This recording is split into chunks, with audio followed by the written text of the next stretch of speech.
Lakini kwa kipekee kabisa ni wapongeze wachezaji wetu kwa kuweza kupambania beji yetu. Kwa mchezo rahisi hasa ukizingatia kwamba tayari tulishaanza kucheza mchezo wa ligi kuu hapa na tukapata matokeo.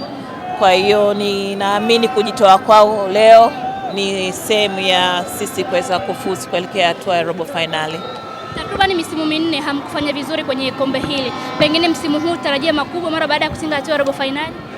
Sisi lengo letu siku zote ni lile kushinda mataji yote, na naamini tutakuwa na msimu bora, na nina imani kwamba kwa support ambayo tumekuwa tukiipata kwa mashabiki mbalimbali, viongozi wetu, ndio ambayo natufanya sisi tuendelee kuamini tunaweza kufanikiwa katika kutetea kuyarejesha mataji hayo Msimbazi. Mashabiki wameendelea kujitokeza hapa Arusha wakiendelea kuwasupport kwenye mechi ya pili leo hii. Na lipi la kuambia, lakini pia kwenye mchezo unaofuata dhidi ya Fountain? Asanteni sana kwa mashabiki wote. Nafahamu kwamba kumekuwa na mvua hapa Arusha, lakini kwa muda mrefu toka tukiwa tunacheza mechi zetu zote hapa tunapata matokeo.